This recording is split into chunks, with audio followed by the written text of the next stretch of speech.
Pérégrination africaine et relations anglaises de l'Hajj Abdeslam Chebani.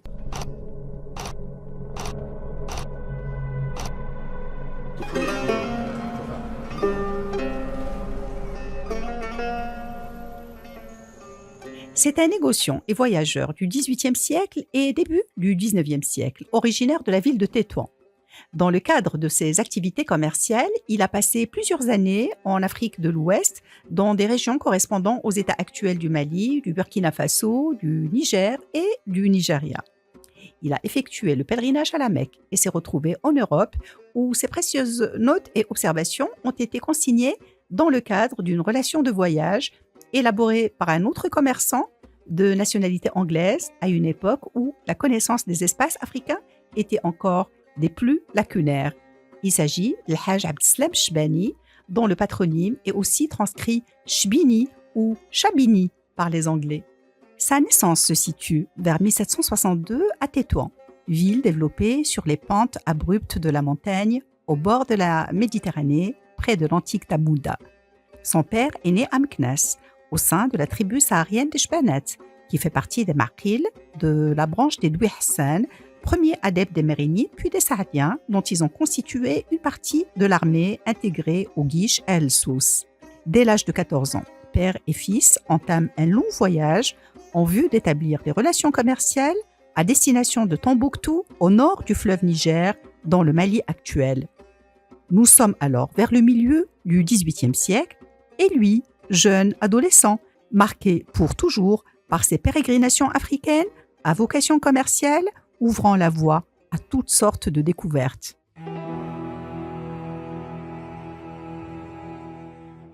De Tétouan, Abdeslam Chebani se rend à Fès, puis au terme de 20 jours de marche, arrive au Tsafilalet, décrite comme le rendez-vous de tous les marchands et de toutes les caravanes qui ont dessein d'aller à Tombouctou. Après 6 jours, la caravane, riche de ses 300 à 400 chameaux, regagne le Dra, se repose à Akka, avant d'atteindre 43 jours plus tard Tombouctou. Abdeslam Chebani demeure 3 ans dans celle qui est surnommée la ville aux 333 saints, dont il dit qu'elle contient 40 000 habitants, sans les esclaves et les étrangers, qu'elle est entourée d'un mur en terre ou en pisé, qui a 12 pieds de haut, et qu'elle est percée de 3 portes, entre autres informations.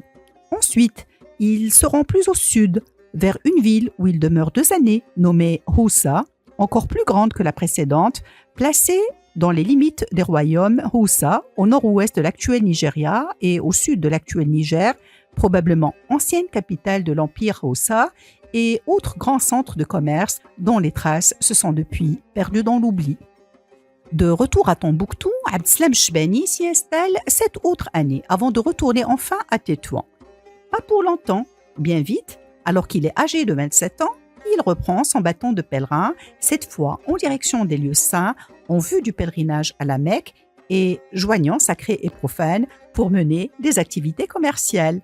Chebani, lit-on dans le journal des voyages, mit 2 ans dans son voyage de Tétouan à la Mecque. Avant son retour à Fès, il avait fait quelques bénéfices sur ses marchandises qui consistaient en haïk, étoffes légères fabriquées à Fès, en bonnets rouges, pantoufles, cochenilles et safran, qu'il avait échangé contre des mousselines fines pour turbans, des soies brutes, du musc et du gébalia, sorte de parfum noir très fin.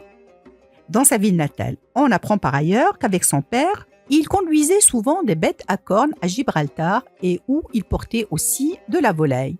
Il se regarde maintenant comme fixé à Tétouan où il vit avec sa femme et ses enfants. Son père, apprend-on par ailleurs, aurait passé les 15 dernières années de sa vie à Gibraltar où il est mort en 1798. Toujours dans le cadre de ses activités commerciales, Abdeslam Chebani se rend avec 3 amis à Hambourg dans l'intention d'acquérir des marchandises, dont des toiles. Après plus de 11 mois en Allemagne, à son retour au pays natal, à bord d'un navire anglais, les Marocains sont capturés par un vaisseau naviguant sous pavillon russe, dirigé par un équipage anglais.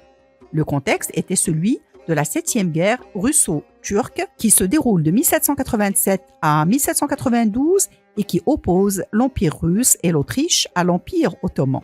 Le capitaine du navire avance que l'impératrice de l'Empire, Catherine la Grande, était en guerre contre tous les musulmans et pas seulement les Ottomans.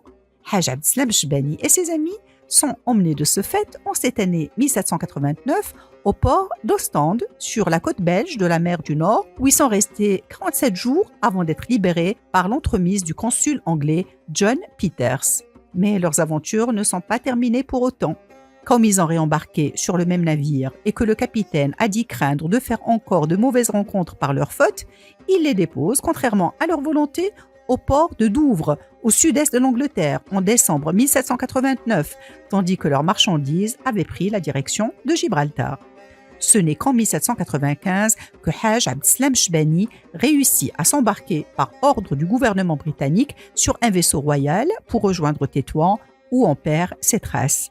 Mais pas le souvenir de ces expéditions africaines qui avaient été soigneusement consignées par les Anglais. En Angleterre, Haj Abdeslam Chebani a fait plusieurs rencontres. Parmi les plus notables, celle avec l'homme politique britannique Henry Beaufoy, membre éminent de l'African Association, fondée à Londres avec pour vocation l'exploration de l'Afrique de l'Ouest et avec la découverte de l'emplacement de Tombouctou, la cité de l'or perdue et de la source du fleuve Niger, énigme géographique de l'Afrique de l'Ouest à cette époque. Certains pensent que c'est à la suite du récit de Haj Abdeslam Chebani que l'association avait équipé plusieurs expéditions, dont celle de l'explorateur écossais Mungo Park qui a tenté d'atteindre Tombouctou en 1795. Haj Abdeslam Chebani fait d'autres rencontres qui allaient laisser des marques concrètes. En 1792, on le retrouve auprès de l'homme politique et militaire Lord Francis Rawdon et avec l'industriel en politique Josiah Wedgwood. Ils sont tous intéressés par ces explorations africaines qu'il raconte en détail en répondant à leurs différentes questions. Ces récits, notes et différentes observations de Haj Abdeslam Chebani sont au cœur de l'ouvrage d'un autre voyageur et commerçant britannique ayant résidé plus de 11 années dans la ville d'Essaouira, Mogador. Son nom est James Gray Jackson. Avec les récits et manuscrits de Chebani, ajoutés à quelques lettres et fragments, Jackson publie quelques années plus tard une relation de Tombouctou et de Haoussa. Dans le livre sont ainsi décrites les villes visitées, telle Tombouctou bien sûr, dont Chebani dit qu'elle est une fois et demie aussi grande que Tétouan. Il rapporte aussi les liens entre les deux villes, Tombouctou et Houssa, avec plus de bateaux sur le fleuve qu'entre Rosette et le Caire sur le Nil.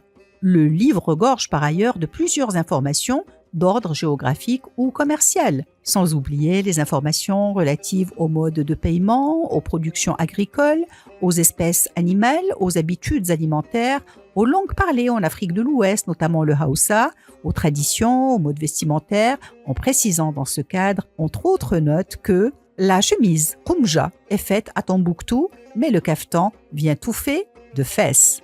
Cette relation de voyage de Tombouctou et de Houssa de Haj Abdeslam Chebani est publiée à Londres en 1820 et offerte au roi George IV.